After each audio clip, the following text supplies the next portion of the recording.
Buenas tardes. Dentro de este máster universitario de avances en oncología pediátrica, yo os voy a hablar sobre las aplicaciones de la citometría de flujo multiparamétrica en el diagnóstico y seguimiento de la leucemia linfoblástica aguda infantil. Este estudio de citometría de flujo en las leucemias infantiles va a utilizar distintos tejidos humanos, ¿no?, para hacer este estudio de citometría de flujo. Estas suspensiones celulares, en la que la aplicación de las técnicas de citometría es directa, van a ser sobre todo sangre periférica, aspirados de médula ósea, sobre todo para el diagnóstico y seguimiento, el estudio de enfermedad mínima residual de las leucemias linfoblásticas. La citometría de flujo, normalmente también hacemos estudios sobre todo para trasplante de sangre de cordón umbilical, producto de aféresis, líquido cefalorraquídeo en el caso de nuestras leucemias linfoblásticas, para hacer el estudio de extensión y la infiltración del sistema nervioso central. Entonces, hay tres grandes bloques de estudios por citometría de flujo en esta patología de la leucemia, ¿no? Una es el diagnóstico, dos es el estudio o seguimiento de la enfermedad, lo que ya conocemos como el estudio de la enfermedad mínima residual, y también por citometría de flujo vamos a hacer el estudio de infiltración neuromeningia, haciendo un estudio directo sobre el líquido cefalorraquídeo. Para hacer un diagnóstico por citometría de flujo de cualquier población celular, lo que tenemos que partir de la base de conocer la hematopoiesis, ¿no? Entonces, ver los distintos estadios de maduración de las distintas células hematopoyéticas, tanto en sangre periférica como en médula ósea, estudiar bien todos los progenitores celulares de esas células y conocer en cada estadio qué marcadores presentan esas células. Los antígenos de membrana o incluso de superficie son unos determinantes antigénicos, unas proteínas que van a ser específicos en algunos casos o de línea. Todos los linfocitos B tienen en su superficie o en su citoplasma unas proteínas que son específicas de línea B, igual para las T, igual para las mieloides. También tenemos unos marcadores que son de madurez, por ejemplo, el CD34, ¿no? el antígeno 34 lo presenta una célula inmadura. A medida que madura en la médula ósea o en el timo, ese 34 ya lo pierden. Entonces, hay un vaivén de marcadores en superficie o en citoplasma que van a caracterizar los distintos estadios de maduración de esas células. Entonces, tenemos que conocer todas estas ganancias, pérdidas y permanencias de algunos marcadores, conocer esos estadios de maduración normales de las células y ser capaces de luego diferenciar una célula leucémica, que es una célula aberrante, que difiere en algunos marcadores, comparte esos marcadores con su homólogo normal del estadio de maduración al que pertenece, y también presenta una serie de marcadores aberrantes que no le corresponden a esa línea celular, ¿no? Entonces, en citometría de flujo, la información que nos da el citómetro de flujo la podemos ver en histogramas en los cuales vamos a ver una nube de puntos. Estos eventos o puntitos que vemos aquí en los histogramas corresponden a células. Entonces, vamos a ser capaces de ver poblaciones celulares. Dependiendo de lo que veamos en cualquiera de los ejes del histograma, pues vamos a ser capaces de identificar, de tal manera que poblaciones iguales siempre hacen una nube de puntos definida que podemos, dependiendo de la expresión del marcador que estemos viendo, de la complejidad celular, pues identificar con distintas poblaciones celulares de, en este caso, médula ósea. Entonces, en una médula ósea, en cuanto a la expresión del CD45, que es un marcador panleucocitario, todos los leucocitos expresan el CD45, ese antígeno, en su superficie. ¿En mayor o menor intensidad? Sí, pero gracias a que conocemos esa mayor intensidad, esto que no lo expresa o esto con una menor intensidad, vamos a ser capaces de distinguir distintas poblaciones. De tal manera que esto, al final, esta expresión de 45, normalmente en todas las médulas óseas sanas, vemos una población mieloide de segmentados o de célula mieloide más inmadura, una expresión de monocitos que tiene una expresión de 45 bastante intensa, los linfocitos maduros, que son los que más 45 expresan, y una serie de células que nos vamos a encontrar en médula ósea que no expresan 45, que es un 45 negativo, que es esta población de aquí, que son los eritroblastos. Son células rojas nucleadas que nos vamos a encontrar en médula ósea y que son 45 negativo. En esta zona intermedia es una zona de célula inmadura, de célula que va a madurar. En una médula ósea sana aquí nos vamos a encontrar progenitores stem cell o progenitores ya más definidos hacia una línea mieloide, monocítica o linfocítica definida con distintos estadios de maduración. Van ganando 45 a medida que madura el linfocito, a medida que madura el mono o a medida que madura la serie mieloide. En resumen, esto es el histograma con la expresión de CD45 en una médula normal. ¿Qué pasa en una médula ósea infiltrada con una leucemia linfoblástica aguda en este caso? Pues que de repente vemos una proliferación de células en una zona de 45, que aquí lo que veíamos eran progenitores normales, stem cell, célula inmadura, en un porcentaje siempre menor a un 20%, que van en su caminito hacia la célula madura, pues de repente la leucemia, a un nivel determinado, hay un parón madurativo de esa línea celular y una proliferación a lo loco, ¿no? Entonces vemos una proliferación de células en una zona de célula inmadura. Estas células ocupan o importan más de un 20% de la celularidad total de esa médula ósea y luego vemos un desplazamiento de las series. Deja de haber mucha serie mieloide, en este caso todavía vemos un poquito, pero a veces vemos una infiltración de blastos casi del 90%, 80%. Con tal de que sea mayor de un 20% ya podemos decir que esa médula está infiltrada por una leucemia linfoblástica aguda. Veis que aquí quedan unos poquitos de linfocitos maduros, un poquito de serie mieloide y la infiltración leucémica con un 45 bajo o en zona de célula inmadura, como es por definición la leucemia. Como os he dicho antes, para conocer o diagnosticar una célula aberrante, primero tenemos que conocer la célula normal, ¿no? Entonces, la célula B madura en médula ósea. Hay distintos estadios de célula B, desde una célula pro-B, que es una célula muy inmadura, hasta una célula plasmática, que es la célula B más madura. Dependiendo del estadio de maduración, hay unos marcadores o unos antígenos de membrana que permanecen en casi todos los estadios. Por ejemplo, aquí este marcador de línea, que es el CD19 de los linfocitos B o el CD22, y hay otros marcadores que ganan o pierden a medida que las células van madurando.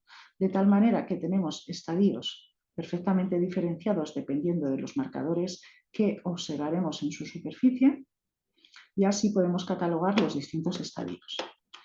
¿Cómo el citómetro nos representa esto? Pues podemos poner dos marcadores enfrentados y vamos viendo patrones de maduración. Esto es un linfocito B totalmente maduro que expresa CD20 y no expresa CD10, y en cambio esto será el precursor pro-B más inmaduro, que normalmente son los que expresan CD34, lo veis aquí en población roja. Entonces la maduración del B haría así, iría por aquí, desde esta población roja, verde, amarillo y azul, hasta el linfocito B maduro. Esto es el claro histograma enfrentando 10-20 de la maduración normal. Todo linfocito B que se encuentra en médula ósea se va a encontrar en este caminito, desde la célula o el precursor más inmaduro hasta el linfocito B maduro. ¿Qué pasa con la leucemia linfoblástica B? Pues que a uno de estos niveles se para la maduración y empiezan a proliferar células. ¿Qué pasa? Que además de encontrarse a uno de estos niveles, desde una leucemia B madura hasta una precursora más inmadura, ¿qué vamos a encontrarnos también? Que presentan marcadores de aberrantes o marcador de otra línea o una sobreexpresión. O sea, esta es la intensidad de un CD10 de un precursor inmaduro, pero las leucemias pues los sobreexpresan. Las leucemias me aparecen aquí con un CD10 muy intenso, o sea, más intenso que el precursor B más inmaduro que expresa 10. Entonces vamos a ser capaces de identificar, o tenemos una leucemia de población B que se encuentra en esta zona. CD10 menos, CD20 menos, ni expresa 10 ni 20, pues no, porque toda célula B que esté en médula ósea debe expresar o 10 o según pierde el 10 expresar 20, pero no hay ninguna célula B sana que no exprese 10 ni 20. Entonces, porque en el patrón de maduración sí que tenemos una célula pro-B que es todavía muy inmadura, no tiene ni 10 ni 20, pero esto en porcentaje en una médula ósea nunca va a ser más de un 10%, vamos, más de un 20%, como son las leucemias, que debería haber aquí más de un 20% de esas células, pero estas células pro-B normales sanas que van a madurar y dar un linfocito B maduro, serían porcentajes ínfimos, menos del 1% en médula ósea normal. Entonces, si yo veo aquí más del 20%, podríamos catalogarlo de leucemia linfoblástica. Pero bueno, para hacer ese diagnóstico de célula aberrante o célula leucémica, de repente tenemos que tener claro estos patrones de maduración normal de los B maduros. Igual nos pasa con las células T, que tenemos que tener en cuenta que la célula T no madura en médula ósea, igual que hemos visto esos patrones de maduración en médula ósea de la célula B, tenemos que tener claro que la célula T madura en timo. Células T en médula ósea solamente nos vamos a encontrar un precursor muy, muy inmaduro T o un linfocito T ya maduro, que vuelve a la médula ósea por sangre periférica. Entonces, todos estos estadiajes intermedios de célula T, elementos de estos diferentes estadios de maduración, los vamos a encontrar en timo, pero no en médula ósea. Entonces, en el momento en el que encontremos unas células T intermedias o inmaduras en médula ósea, pues vamos a catalogarlas como aberrantes. Igual para todas las series celulares de hematopoyéticas, ¿verdad? Esta es la maduración mieloide, desde el precursor mielomonoblasto, todavía no diferenciado, hasta el neutrófilo maduro. Tenemos un vaivén de ganancias y pérdidas de marcadores. Es verdad que en las mieloides es menos diverso, ¿no? Como que en los B son más permanentes, ¿no? Los marcadores, el 13, el 33, todos lo tienen, y a medida que maduran, pues ganan el 15, ganan el 16, el 11B. Hay menos repertorio de marcadores en estas células mieloides. Igual los patrones de maduración que en el B, pues lo tenemos para las distintas series medulares, en este caso los monocitos, desde el precursor mielomonoblasto no diferenciado hasta la célula el macrófago. Pues lo mismo, una serie de marcadores específicos y que nos hacen distinguir los distintos estadios de maduración de la célula normal. Como os he dicho, la leucemia correspondiente a estos estadios, una monocítica o una monoblástica, pues compartirá marcadores con su célula homóloga normal. Una vez que conocemos estos patrones de maduración, es verdad que la leucemia pues, se situará a uno de estos niveles. Igual para serie megacariocítica, con sus marcadores específicos de plaqueta, igual para serie roja, en el caso de las leucemias mieloides eritroides, que siempre son 45 negativos, lo que os he dicho antes. El CD45 es un marcador de leucocito mieloide monolinfo serie roja, con sus marcadores específicos de serie roja. Entonces, este es un ejemplo en el que en verde están representadas las células leucémicas y en rojo las células normales, la hematopoiesis sana. Con estos 4 marcadores podemos hacer un despistaje inicial de qué tipo de leucemia está infiltrando esa médula ósea, ¿verdad? Entonces, marcador mieloperoxidasa, marcador de célula mieloide. Aquí vemos unas poquitas células mieloides, mieloperoxidasa positivos. A partir de un voltaje podemos considerarlas positivas. Y estas otras células normales rojas o verdes, en el caso de las células leucémicas, podemos decir que son mieloperoxidasa negativo. Marcador de mieloide. Entonces, esta leucemia ya mieloide no me parece. ¿Qué expresa 79A? ¿Qué es el marcador 79A? Es el marcador intracitoplasmático de los linfocitos B. Entonces, si esta leucemia yo ya veo que es 79A positivo, podemos decir que se trata de una leucemia de estirpe B.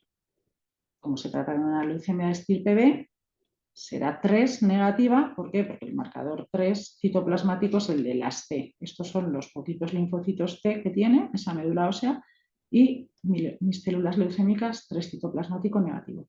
El 7, otro marcador de T, mi leucemia es 7 negativo, porque estos son los linfocitos T, que son 7 positivos. Entonces, con estos 4 marcadores yo ya he hecho un diagnóstico de leucemia linfoblástica, que es leucemia linfoblástica aguda B.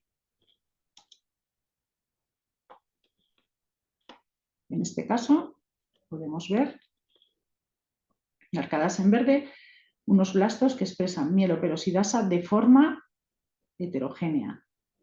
de forma parcial además. No es total, el 100% de los blastos son mieloperoxidasa, pero sí que vemos que gran parte de ellos expresan mieloperoxidasa. Son 79A negativos porque no son Bs, son 3 citoplasmático negativos, y aquí en este caso son 7 negativos, aunque hay una pequeña proporción de ellos que expresan un poquito de 7 de forma aberrante. Este es el caso de una leucemia linfoblástica T, mieloperoxidasa negativo, 79A negativo, nos ve. En cambio, sí expresan 3 citoplasmático y sí expresan 7, que es el marcador de línea T. Entonces, al hacer el estudio diagnóstico de cualquiera de las leucemias, vamos a meter una batería de anticuerpos en el que nos vamos a asegurar que están todos los marcadores de línea específicos, Bs, Ts, mieloides, a los que vamos a añadir una serie de marcadores que a lo mejor no son de línea celular, sino que son de madurez en madurez, una serie de marcadores pronósticos que son aberrantes, ¿no? Y que la expresión en una célula leucémica implica un mal pronóstico, o otros marcadores que son de otras líneas. Entonces, los protocolos, en este caso el All Together, que es el ensayo de tratamiento actual para las leucemias linfoblásticas en nuestro país ahora, son muy, no sé, exigentes o muy completos, ¿no? A la hora de, o sea, te dan unas directrices y te dicen qué anticuerpos no puedes obviar en un diagnóstico. Entonces te dice qué marcadores son obligatorios al hacer ese diagnóstico de leucemia linfoblástica, y te da también a lo mejor unos marcadores que opcionalmente, si tú te encaja en tu panel o económicamente puedes permitirte meterle muchísimos más marcadores a ese estudio, pues lo hagas. Pero hay unos mínimos que todo el mundo que haga diagnóstico de leucemia linfoblástica tiene que cumplir, y el protocolo así te lo exige.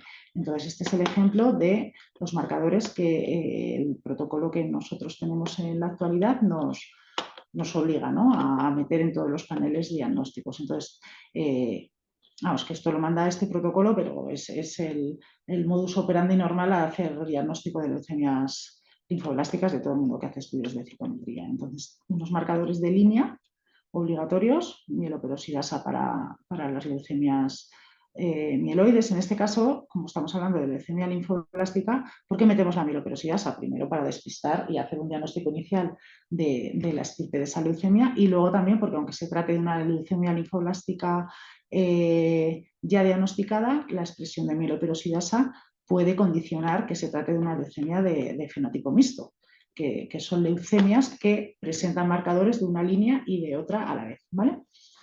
De test, el estudio del CD3, el 22DB, el 79ADB, bueno, pues tenemos una serie de marcadores que son mandatorios o obligatorios por el protocolo, ¿no? Luego tenemos otros marcadores que no son de línea, que pueden ser de maduración, como es el CD10 en las linfoblásticas B, la expresión de 34 en cualquiera de los tipos de leucemia, que lo que indica la expresión de 34 en un blasto es que es una leucemia muy inmadura, ¿vale?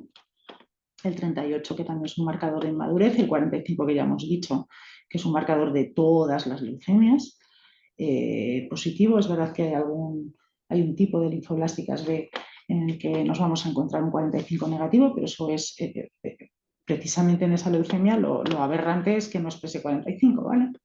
Entonces, esta es una serie de marcadores que nos manda el protocolo, marcadores de línea B, como podéis ver aquí, de línea T, y marcadores de mieloides que también son obligatorios meterlo en un estudio de linfoblástica porque se presentan de una manera bastante frecuente en leucemias linfoblásticas, tanto Bs como Ts. Podemos encontrar esta expresión de marcadores que son típicamente mieloides, ¿vale?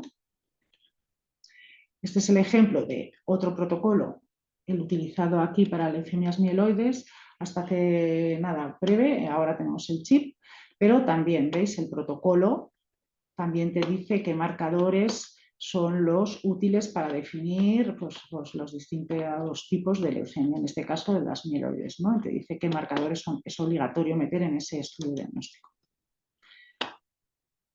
Entonces, este es un pequeño esquema, ¿no?, de cómo hacemos un diagnóstico de una leucemia B.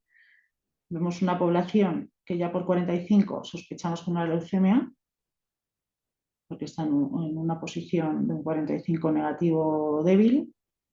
Y metemos marcador mieloide, es negativo para la mielperoxidasa, es positivo para el 79A, aunque es parcial, pero bueno, el mayor porcentaje de los blastos es 79 positivo y no es 3 citoplasmático, con lo cual no es T. Podemos concluir con estos tres únicos marcadores que se trata de una leucemia B precursora. En un segundo paso haríamos un estudio completo con un panel B, en el que vamos a incluir marcadores típicos de B, de la maduración B, y vamos a incluir ahí también marcadores, algunos marcadores que no son de línea B, pero que sí nos sirven para identificar el subtipo de leucemia B, o algunos marcadores que son aberrantes, por ejemplo, el 66T es un marcador de línea mieloide, pero en muchas leucemias linfoblásticas B vamos a encontrar que es positivo, ¿vale? Entonces, en este caso vemos que es una población 19 positivo, es B, es 34 positivo, es una leucemia B precursora muy inmadura porque expresa 34, expresa 10, el CD10 o CALA, pues un marcador que aparece en un estadio de maduración B determinado y el subtipo más frecuente de leucemia linfoblástica B en niños, pues presenta este marcador. TDT que imprime madurez también es leucemia linfoblástica, DR positivo en todas las células B, pues es un DR muy intenso. ¿Qué vemos aquí característico, patológico? Pues que expresa de forma parcial, aunque sea el 33. El 33 es un marcador mieloide. Entonces vemos que estos blastos pues presentan de forma parcial, pero lo presentan ese marcador 33 mieloide. El 58 es un marcador sobreexpresado que vemos en muchas leucemias y en este caso no presentan 66T, que es otro marcador mieloide. Entonces podemos concluir que se trata de una leucemia B precursora, una B común con CD10 positivo y que presenta una expresión aberrante de CD33. En rojo vemos otro ejemplo de otra leucemia con un 45 intermedio débil. Aquí vemos que los blastos aumentan un pelín en complejidad, que es lo que vemos aquí, la complejidad de los blastos, célula mieloide, linfocito maduro y población blástica en el 45 débil. ¿Qué vemos? Que expresa CD33, marcador mieloide, claramente positivo. Entonces ya sospechamos que esta leucemia pueda tener un origen o ser de estirpe mieloide. 117, que es otro marcador mieloide, pero es un marcador mieloide de célula muy inmadura. Entonces estos blastos, la gran mayoría son 117 negativos, vemos que expresan de forma débil y parcial el 117. 34 negativo, pues no es tan inmadura esta leucemia. Que vemos que expresa 56 de forma aberrante. El 56 es un marcador de célula NK. La expresión de CD56 aberrante es típica de muchas leucemias mieloides. Nunca un precursor mieloide que esté aquí madurando hacia mono o hacia mieloide va a tener un 56 positivo. Entonces, esta expresión de marcadores aberrantes es muy útil ya no solo en el diagnóstico, que bueno, la define, pero sobre todo en el estudio de enfermedad mínima residual, cuando yo voy a tener que hacer una distinción entre el blasto leucémico o el precursor B normal que se encuentra en este sitio, pero un precursor B, mieloide que va a madurar hacia línea de neutrófilo, nunca va a expresar 56. Entonces, en el momento en el que yo vea una célula 33 positiva que sea 56 positiva, ya tengo que definirla como blasto leucémico. ¿Qué más vemos aquí en esta leucemia? Pues que expresa el NG2. El NG2 es un marcador no hematológico de célula neural y que vemos positivo en muchas leucemias mieloides. Entonces es un marcador típico de leucemia. Nunca un precursor mieloide normal va a expresar NG2, ¿vale? Y el 123, lo mismo. Es un marcador de dendrítica y muchas leucemias mieloides expresan el 123 de forma aberrante. Marcadores útiles para el estudio de enfermedad mínima residual, el 56, el NG2 y el 123. Por eso, dentro del diagnóstico, metemos marcadores de línea mieloide, que van a ser positivos o negativos, pero que no son específicos de leucemia. En cambio, en el momento en el que vemos que marca de forma aberrante algún marcador de este tipo, nos viene fenomenal para hacer el estudio de enfermedad mínima residual. Leucemia mieloide aguda sin marcadores de maduración, ¿no? En este caso, la leucemia es mieloperoxidasa negativo, 79A de forma parcial, pero en un porcentaje significativo, luego B, pero ¿qué tiene de peculiar este caso? Que también expresa 3 citoplasmático. ¿Cómo va a tener un marcador B y un T a la vez? Bueno, pues sí, pues esta leucemia tiene un marcador intracitoplasmático de célula B y un marcador intracitoplasmático de célula T, con una expresión parcial de CD7, que es el marcador de linfocito T. Y estos blastos expresan de forma parcial el marcador CD7. Estamos ante una leucemia aguda de linaje mixto. Los mismos blastos presentan marcadores de 2 líneas diferentes, no de mieloide, que a veces hemos tenido incluso trilineal. En el caso de estas leucemias de fenotipo mixto, al final lo que tenemos a pensar es que la alteración que da lugar a esa leucemia se encuentra en un progenitor común diferente a donde en el momento, al estadiaje donde se produce, ¿no?, esa proliferación leucémica. En este caso, por ejemplo, en el que los blastos leucémicos expresan 7 y 13, que es un marcador mieloide, y este un marcador T, podemos hacer ese diagnóstico de sospecha, ¿no?, de que esa alteración se produce en un progenitor común todavía linfoide mieloide.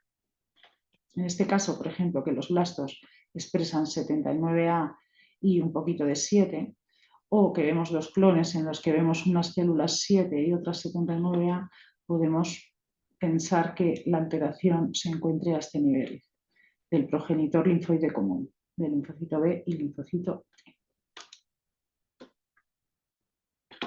Dentro de los grandes bloques de estudios por citometría de flujo, el estudio de enfermedad mínima residual, pues es muy útil la citometría de flujo para hacer ese estudio de enfermedad mínima residual. Es verdad que enfermedad mínima residual podemos definirla de manera hiper resumida. Vamos a encontrar la aguja en un pajar, ¿no? Entonces, en el diagnóstico tenemos más de un 20% de blastos en el que no nos supone ningún esfuerzo ni ninguna dificultad hacer un diagnóstico.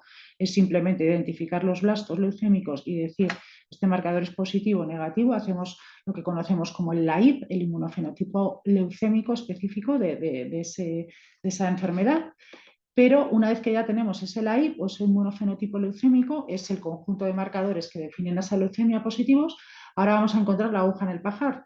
En una médula ósea en la que ya se ha reconstituido, tenemos millones de células hematológicas sanas, en principio, tenemos que buscar esa célula leucémica con ese inmunofenotipo que nosotros conocemos. Entonces, cuantas más diferencias respecto a su homólogo sano tenga esa leucemia, pues más fácil nos va a ser encontrarla, como os he dicho antes, por ejemplo, esa expresión de 56 de NG2 en aquella leucemia mieloide. Entonces, el diagnóstico, hacer un diagnóstico lo más completo posible con el mayor número de marcadores posible, nos facilita este estudio de enfermedad mínima residual. La enfermedad mínima residual, para que tenga una sensibilidad adecuada, porque es verdad que hay técnicas, morfología, citogenética, tiene una sensibilidad muy baja para hacer un estudio de enfermedad mínima residual, muy buena para el diagnóstico, pero en el caso del estudio de enfermedad mínima residual tenemos que utilizar técnicas con una alta sensibilidad. Vamos a tener que ser capaces de encontrar una célula entre 10.000, entre 100.000 o incluso entre más.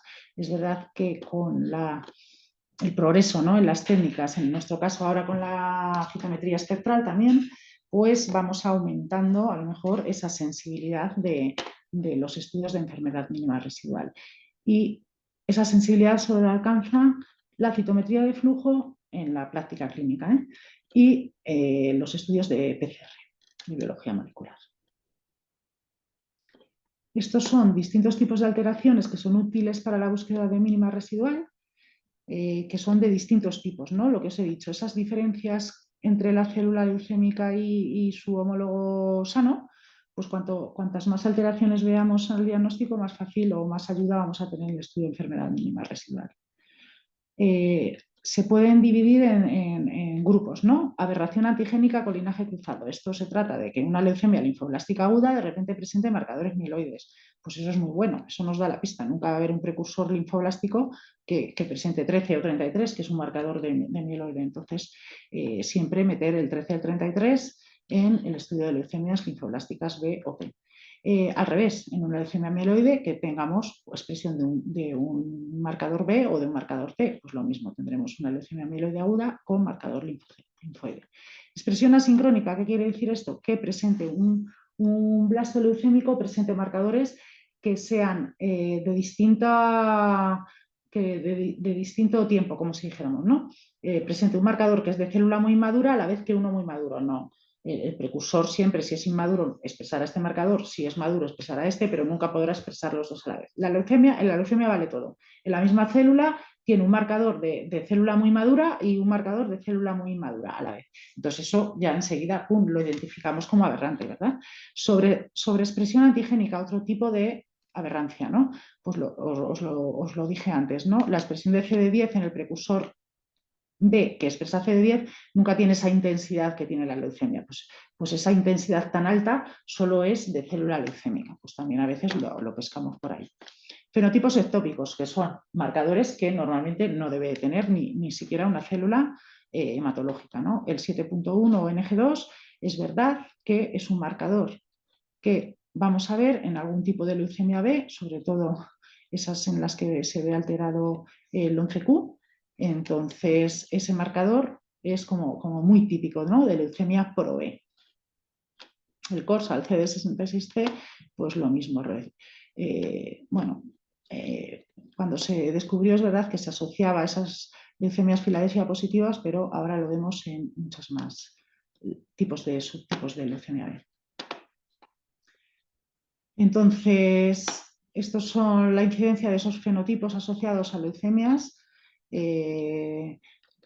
aberración antigénica con linaje cruzado, sobre todo lo vamos a ver en leucemias B, esas leucemias B que tienen marcadores de T o sobre todo de mieloide, expresión asincrónica, lo vemos sobre todo en leucemias mieloides agudas que presentan marcadores de inmadurez y inmadurez a la vez, sobre expresión antigénica, muy típico de la B, sobre todo en el marcador CD10, y esos fenotipos ectópicos que lo vamos a ver sobre todo en leucemias linfoblásticas T, que de repente aparecen marcadores que no son típicos de esas células.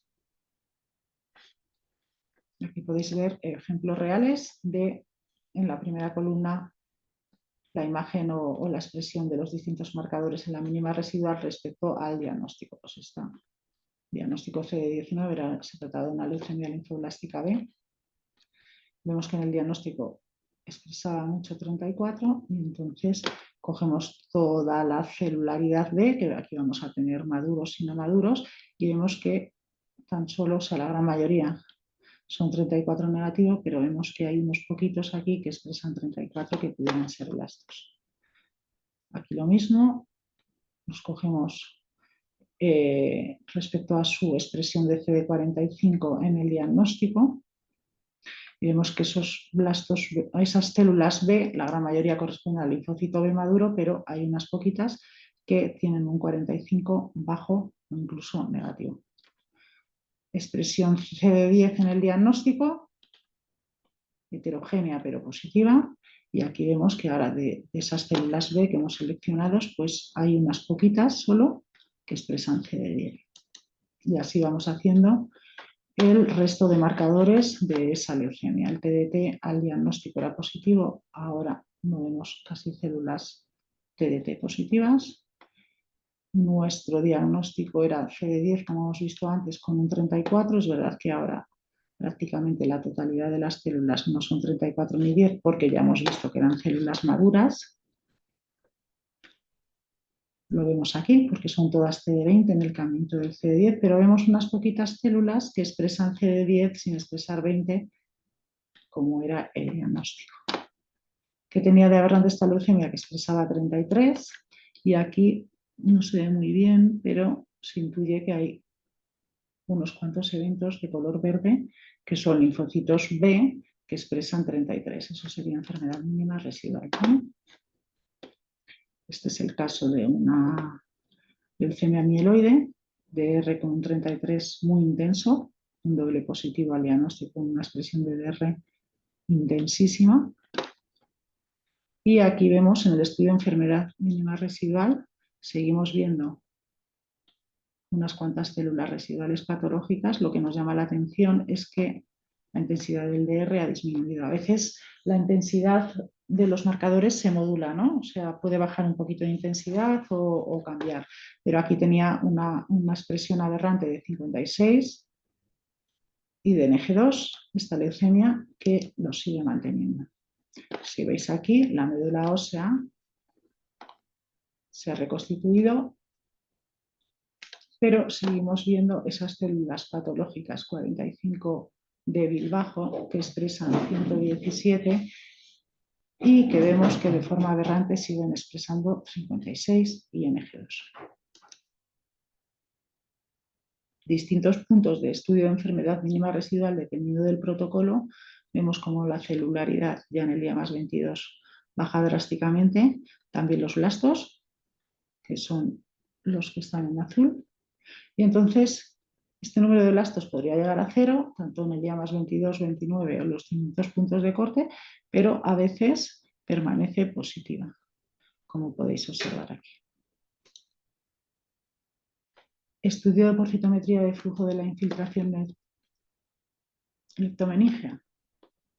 Pues hacemos estudio de líquido cefalorraquídeo. El líquido cefalorraquídeo, por definición, es un líquido acelular, no debemos de encontrarnos células. Es verdad que muchas veces encontramos infiltración de linfocitos y a veces algún macrófago, pero lo más común es ver linfocitos, ¿no? Entonces, siempre metemos un marcador de viabilidad como es esto para hacer el análisis sobre célula viable o célula viva, que son estas, que son 7A de negativas. Por tamaño y complejidad cogemos las células que creemos que presentan un tamaño y una complejidad compatibles con linfos o con blastos y metemos marcadores, y le metemos marcadores de su leucemia. En este caso era una leucemia linfoblástica T que expresaba 1A. Entonces nosotros vemos una serie de linfocitos T que son CD3 pero son 1A negativos, que son linfocitos T maduros normales, en el 45 están aquí en una intensidad mayor de 45, pero vemos unas poquitas células que presentan 1A de forma parcial, pero sí que vemos, y que corresponden con linfocitos T que además tienen un 45 débil. Entonces, esto es un líquido cefalorraquídeo infiltrado por célula leucémica. En este caso, en cambio, sería un líquido cefalorraquídeo no infiltrado. Tan solo vamos a ver una serie de linfocitos T.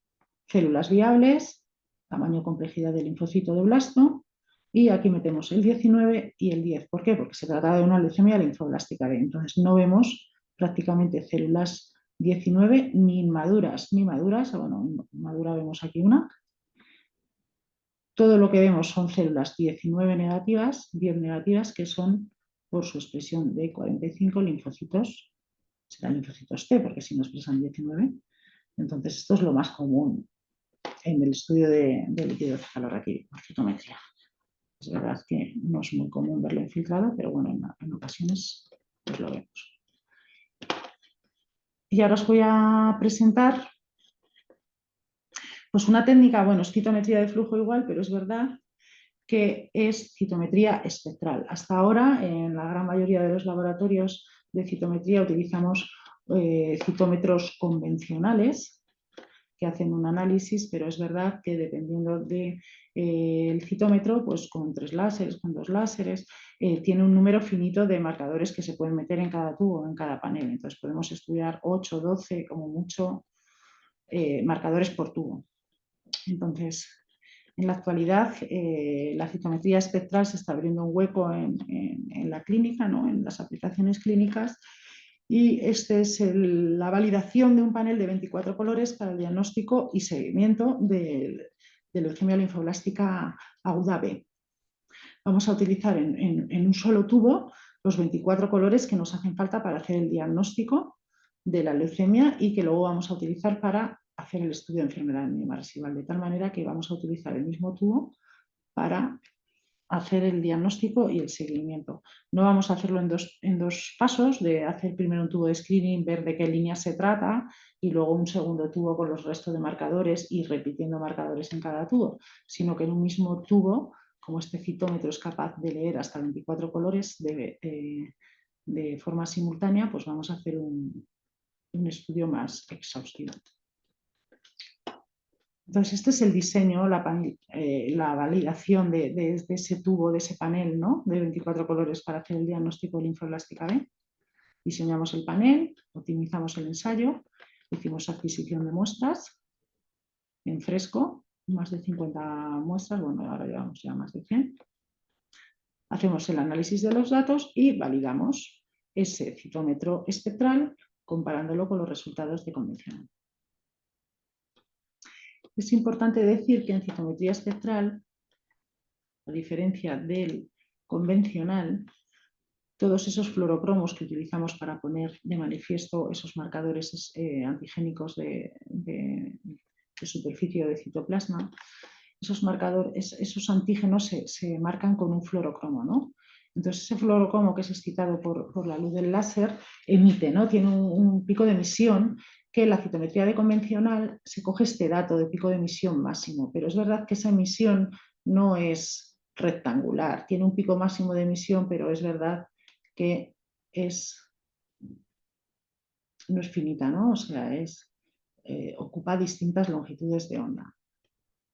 Entonces, ¿qué hace la citometría convencional? Se coge solo este valor, ese pico máximo de emisión, y coge este valor. La citometría espectral es capaz de analizar todo el pico, todo el espectro de emisión de ese fluorocromo. Coge información de toda esa emisión, de tal manera que no vamos a confundir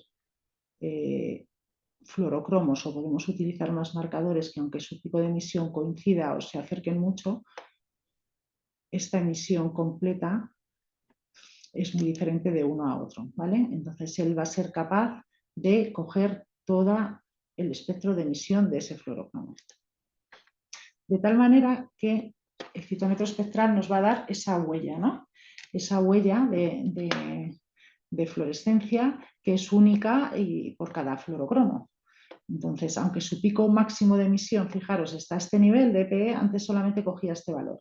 Pues ahora te va a decir el pico máximo está a este nivel, pero tiene otro pico de emisión a este nivel, otro de aquí y otro aquí. De tal forma que esta huella espectral es única del PE y es única de cada fluorocromo que utilizamos. Entonces, no se va a confundir. O sea, aunque utilizáramos otro fluorocromo que su pico máximo de emisión estuviera aquí o aquí, esta huella espectral es totalmente diferente. Entonces, es muy útil y muy específico, ¿no? Entonces, ¿qué ventajas tiene esta citometría de flujo espectral? Pues que es capaz de leer todo el espectro, detectado por 16 detectores del láser violeta, 14 detectores del azul, 8 detectores del rojo. Entonces, todo el espectro de emisión va a ser detectado por todos estos detectores, no solamente el pico máximo de emisión. Entonces, si tenemos fluorocromos que se solapa su pico máximo de emisión, aquí en espectral me da lo mismo, porque como se va a fijar en todo el espectro, pues nunca ni se va a solapar la información ni te va a dar como falsos positivos, ¿vale? Alta resolución de los datos, porque en un mismo tubo vamos a ser capaces de meter 25 marcadores. Antes teníamos, pues eso, 1, 2, 3, 4 tubos, entonces ahora en un solo tubo vamos a tener los marcadores que antes teníamos repartidos en varios tubos. Y otra ventaja de la fluorescencia, de la citometría espectral, es que me extrae la autofluorescencia. Es verdad que las células, de forma natural, por las enzimas, gránulos y organelas que tienen, pueden tener algo de autofluorescencia que me puede artefactar mi análisis y mi detección de fluorescencia. Sobre todo en el caso de las leucemias, pues las células leucémicas o blastos leucémicos son bastante autofluorescentes.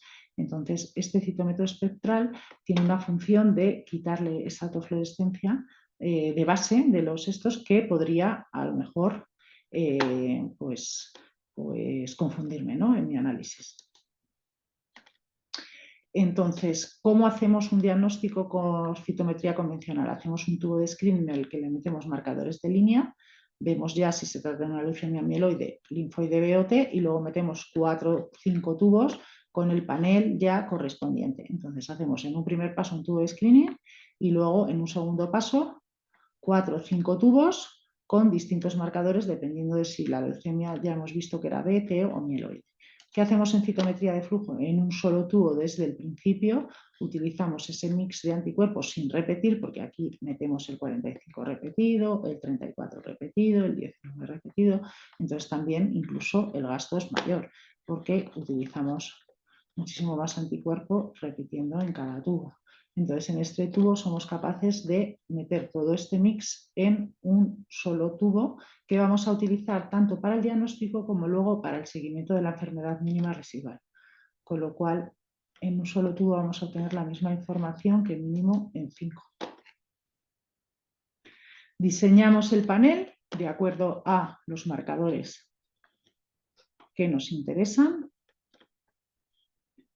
Hicimos un mix de esos 24 colores con todos los marcadores, en este caso los mandatarios de All Together que nos decían, incluso alguno opcional también hemos sido capaces de meterlos en el mismo tubo. Y ya hacemos una estrategia de diagnóstico en el análisis que es muy parecida a la citometría convencional, si veis aquí. Entonces, quitamos dobletes, o sea, la estrategia de análisis al final es la misma, utilizando convencional que espectral. Aquí incluso tenemos una manera de limpiar también con los canales de side scatter. Bueno, como veis, las poblaciones son muy parecidas, obtenidas en uno o en otro. Aquí veis el diagnóstico, la resolución, ¿no?, de un diagnóstico, los blastos representados en color rojo por el citómetro espectral y por el canto.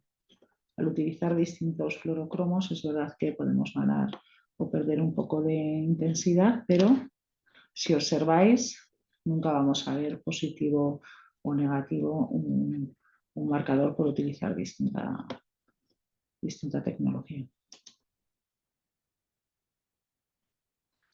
En el estudio de mínima residual también nos sirvió de mucho este citómetro espectral. Simulamos, ¿no?, diluyendo una leucemia en médula sana.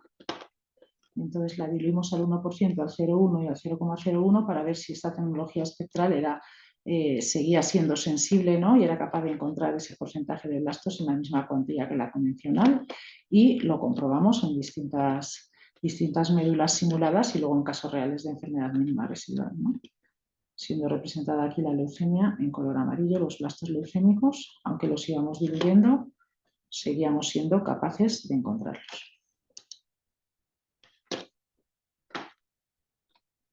Esta ya no es una simulación, sino que estará un caso real en el diagnóstico, población roja de blastos, y en el día más 15, que seguíamos viendo, población leucémica. Entonces, las conclusiones de esta validación de este estudio de citometría espectral, que era que en un único tubo éramos capaces de meter 24 marcadores, tanto para el diagnóstico como para el seguimiento. Es verdad que, sobre todo en el estudio mínima residual, en el que las médulas óseas tienen muy baja celularidad, pues utilizar un solo tubo y no tener que repetir marcadores y tener que dividir la muestra en distintos tubos, pues también aumenta la sensibilidad del estudio. Es verdad que hicimos comparaciones directas y al mismo tiempo, y todos los resultados fueron satisfactorios. Es verdad que validamos con un 100% la concordancia del LAIP, del inmunofenotipo leucémico al diagnóstico, y también los estudios de validación de mínima residual, primero con simulaciones diluyendo médulas y luego con casos reales, pues han sido satisfactorios. Esta validación del panel para leucemia linfoblástica B también lo hemos realizado en leucemias T o en leucemias mieloides con el mismo éxito. Estas son las comparaciones de tecnología espectral y canto. Había mínimas diferencias, que eran sobre todo en discordancias, pero como de un negativo a un positivo o positividades débiles. Se revisaron todas esas mínimas discordancias, pero nunca fueron suficientes para que cambiara el resultado del estudio. Esta es el dibujo, ¿no? La representación gráfica de esa simulación que hicimos de mínima residual, que hicimos diluciones con médula sana y al final leímos 4 millones de eventos por estudio. Y lo que hemos visto antes, esa población blástica, pues vamos viendo cómo se va limpiando. Y esto es todo en el diagnóstico por citometría de flujo de las leucemias linfoblásticas agudas infantiles.